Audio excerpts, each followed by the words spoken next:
This is Charter Local Edition. I'm Brad Pomerance. We are still on our road show in Victorville today. We are joined by Robert Lovingood. He is a supervisor for San Bernardino County. We are in your district, yes, not far from your home, beautiful Apple Valley, California.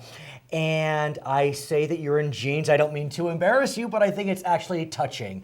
You're in jeans because this morning you were out and about engaged in a homeless count in this community. Talk to me about it, sir. Absolutely. My office from the 1st District, being vice chair this year and the year previously, we've made it a conscious to be a part of the count. The count does two things. It serves requirements both at the federal level and state to identify the number that we have as a population, and then really reach out to see how we can provide services and then direct folks into programs for the long-term goal of helping them off the street. Because we have learned, not only as a nation, as a state government, as a county government, the high cost of not addressing the issue. It can be much better managed with dollars spent effectively. Fiscally responsible in some ways. And it's based on private partnerships. So it's not only government driven, you have the community and the community programs really helping you bring efficient programs to address the challenges. And sadly, we are facing a crisis in California. The Department of Housing and Urban Development, the U.S. Department, issued a report just a few months ago. While California has 12% of the population of the nation, 21% of the homeless are living in our state. Your sister county, Los Angeles County, right next door, has the largest homeless population in the nation. It is now #1.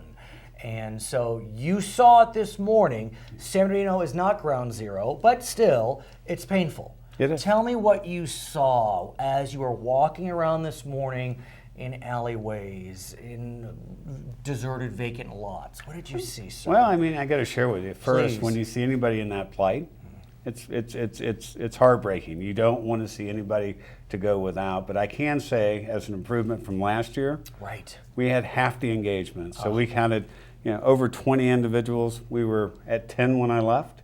So we have identified a smaller number, which means they are getting services. The great program is what can be done with veterans and that outreach. And I want to talk about veterans, but I must say the fact that your numbers in this region, Victorville, are dropping, pretty affirming, because you know better than I, this region got hammered during the recession. Yes. And so something's going right, at least as it relates to those that don't have, that they've been able to access services, because it could have gone the other way. Correct. You know that. But I think we also know that our economy has rebounded. Yeah, it has. Our unemployment's dropped, so there's more employment opportunities. And when I say that, what's in store for the Victor Valley in the next 10 years? We have the only FHA market really when you look within the Southern California market. Federal Housing Authority, And really the loan trigger amounts. We have a lot of houses under $355,000, and with the interstate being really finished, you're going to see a rebound in housing.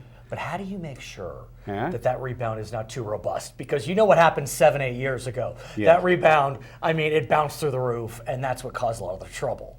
Well, and when I say that, I think people are going to be much more cautious. I think, but at the same time, when we look at a house in Rancho or Redlands, and 3,000-foot house is $700,000 there. Well, a 3,000-foot house is $300,000. There's a motivation. I hear Family like the open spaces. We have good schools.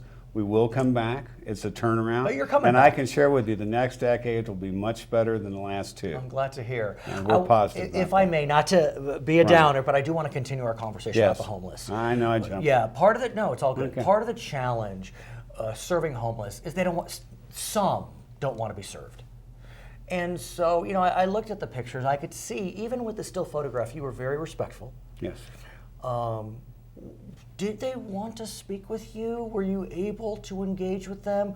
Or was there a reticence to get involved with government? I can share with you really a 30% number this morning. So three people we approached said, we're perfectly content.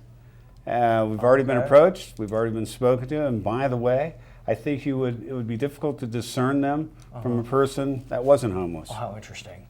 And they, and you can, even when you approach, where some people have kind of permanent encampments. They're well organized, and they're there. And I got to share with you, one gentleman last year, and we saw him this morning, was just direct.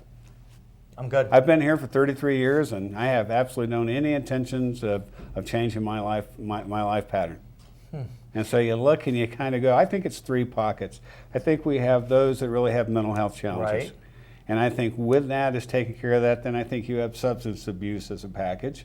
And then you have a group which has grown accustomed, and this is that independent lifestyle. And if you think about the beautiful open desert here. Or the coastal communities. That as well. We were in Hawaii 2 years ago on the Big Island, and let me share with you an entire half mile, beachfront, tents, people making a choice. I want to speak about veterans because you and your colleagues have been singularly focused on attacking the veterans crisis as it relates to homelessness. Recently, the U.S. Veterans Affairs Secretary came out to address veterans' homelessness.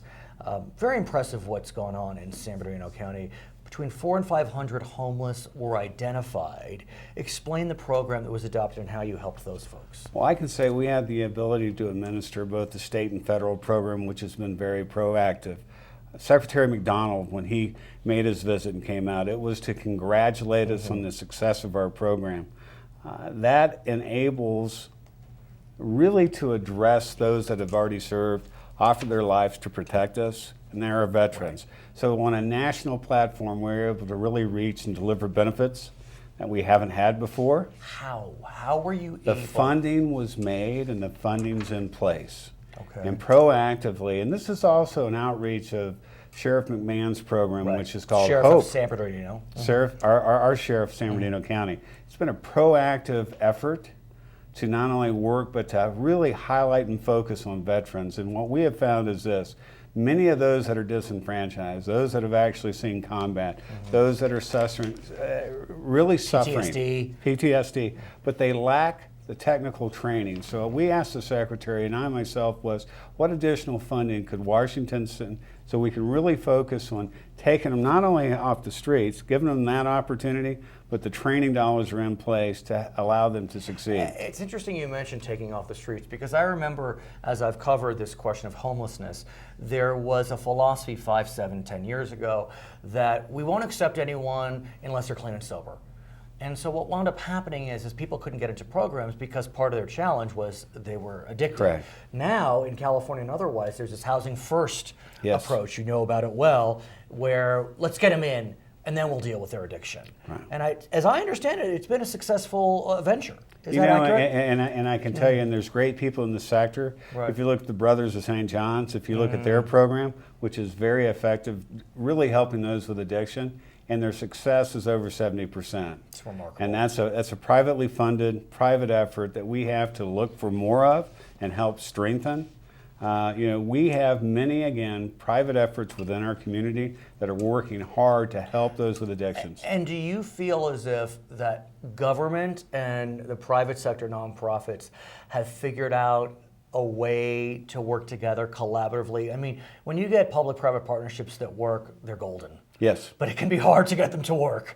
Are they working? They are. We have many successful. And when I say that, when you look at Margaret Davis's program, which really helped battered women, there's just a number of these successful programs that are faith-based, that have stepped forward, and the people bring a passion, often through firsthand experience, that's very, very hard to replicate as this is your job. And in the veterans arena as well, these public-private partnerships? Yes.